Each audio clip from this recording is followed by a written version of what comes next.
Olá, meus amigos. Nós vamos agora para a lâmina 18.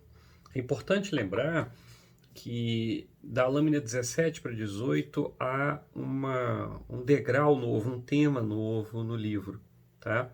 Esse próximo grupo de lâminas, eles apresentam o que eu chamo de barreiras ao bem. Ou seja, aqui eu começo a mostrar os limites, os desafios no processo de produção do bem. E eu começo com o que eu chamo de sim difícil. O que é o sim difícil? Primeiro é importante lembrar que o processo de produção do bem começa com um sim, consciente ou inconsciente. A gente já viu que muitas vezes esse sim é inconsciente. Só depois é que eu tomo consciência e reflito sobre ele. Ele vai me envolvendo. Só que esse sim primeiro do bem, ele nem sempre é um sim fácil.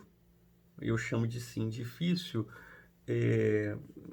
A pessoa que protela, a pessoa que exige condições, a pessoa que exige uma situação confortável para ela, na sua visão, na sua experiência, para viver aquele sim. Então aqui, primeiro, é importante lembrar que é diferente dizer o sim do que viver o sim. Está por trás dessa lâmina.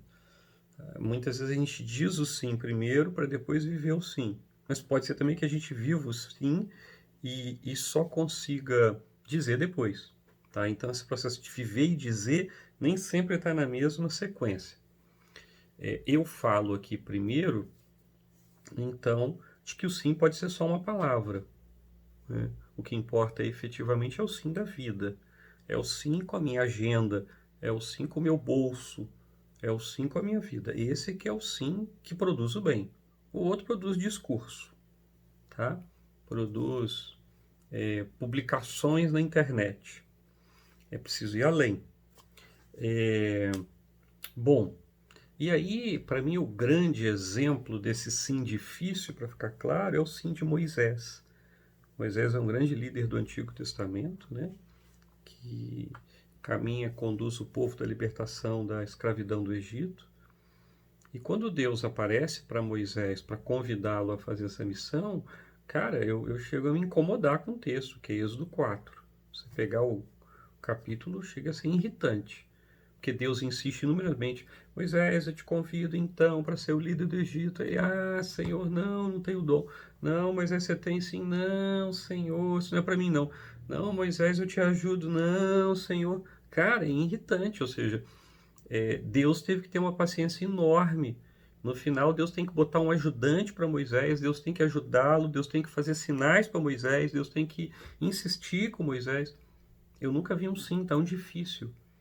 E na verdade eu já vi, ou seja, né, nesses 31 anos, eu encontrei muitas vezes alguns sims que, nossa, testaram a minha paciência. A sensação que você tem que, cara, quando você convida algumas pessoas para fazer o bem, um exemplo simples, você fala assim: fulano, você me ajuda a dar um passo? E o fulano faz você dar 3 passos para ele dar um passo. Eu falo assim: olha, se eu tivesse que dar 3 passos, eu dava sozinho. Ou seja, você me fez gastar mais tempo, mais energia para pedir ajuda sua do que se eu fizesse. Por quê? Porque a pessoa ela é prolixa, a pessoa ela é exigente. Tem gente que exige uma situação ideal para fazer o bem. Se tivesse ideal, não precisava da produção do bem, ele acontecia automaticamente, entendeu? Né? Quando alguém precisa de ajuda para fazer o bem, é que ela está com limitações. Se eu exijo dessa pessoa demais para ajudá-la, eu não estou ajudando. Então, assim, é preciso ter um sim mais fácil, é preciso exigir menos da vida e do outro para conseguir ajudá-lo ou para conseguir produzir o bem para ele ou junto com ele, tá? Então, o que eu tento mostrar, e aí tem uma outra coisa bonita que eu mostro aqui, que não é preciso exigir uma situação ideal para fazer o bem, porque é preciso acreditar que o sim, quando eu dou o sim, mesmo diante de uma situação completamente complexa, existe uma energia que eu vou chamar de graça de Deus para ajudar naquilo ali. Eu acredito piamente nisso, né? Eu acredito que é justamente onde está a situação cheia de limites, é ali que precisa do meu sim, porque eu vou negociar com aqueles limites, eu vou enfrentá-los, eu vou. Então, assim, eu acredito que Deus dá um apoio intelectual, de energia, de graça, de esperança, quantas portas eu vi que se abriram a partir de um sim compromissado, que eu entrei de cabeça.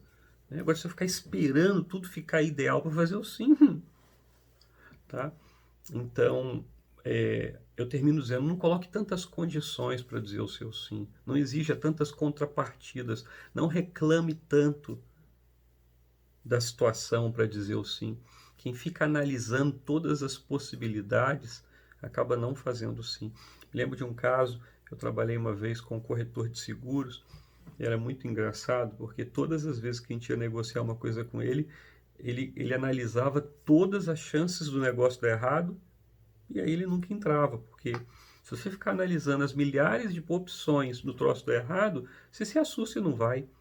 Existe um risco no sim, compreende? Esteja disposto a correr o risco do sim, porque todo sim tem um risco. Tem, não existe um sim que você consiga cercá-lo totalmente.